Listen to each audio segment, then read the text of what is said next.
The lack of affordable housing continues to persist in Central Ohio, and our homes are becoming more and more popular for residents and industry, driving up prices. Tonight we go beyond the podium to hear the challenges firsthand from Central Ohioans and their hopes for home ownership. Seems like everyone is taking a little extra time. The route to home ownership is not as tidy as it once was. I feel like our age group has always been this kind of experimental age where we're dealing with a lot of new things, and that just might be another new thing that we're dealing with. 24-year-old student Akil is sharing a Southside rental with two roomies. Each pays $500 a month, with expectations about owning a home well managed. But it's also a possibility that we're at a point in the world and technology and advancement where the pacing of everything is a little bit different. We're living longer, so maybe the pace for when we're supposed to be ready to have a house is different. Columbus leaders unveiled a strategy in 2022 to build more affordable housing. Still, demand far outstrips supply in that area. Akil's roommate, Tyler, thinks the key to affordability for renters is compromise. Weighing your options. You don't have to get the most expensive with all the amenities and it looks awesome and it costs you $2,000. You can get less amenities in a nicer area, maybe for $12.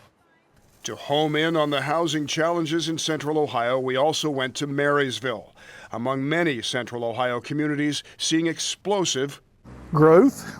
They build more and more people's coming in.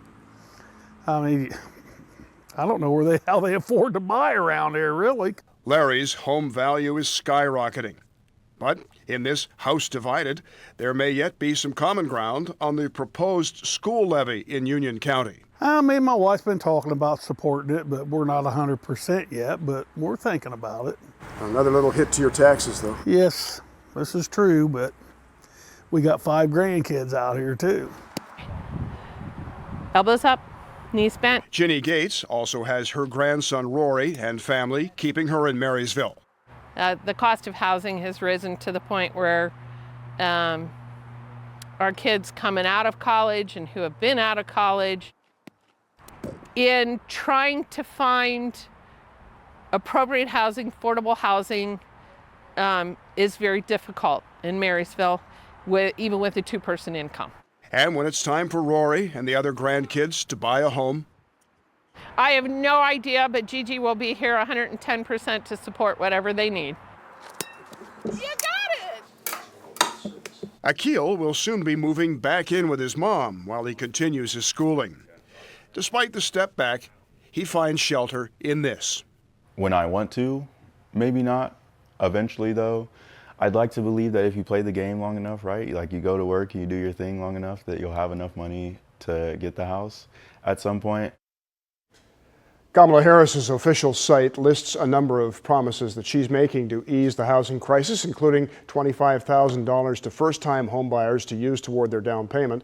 Her plan also includes building 3 million more affordable homes and rental units in her first term. She pledges to cut red tape to speed up that process. As of today, Donald Trump's official site lists no housing initiatives.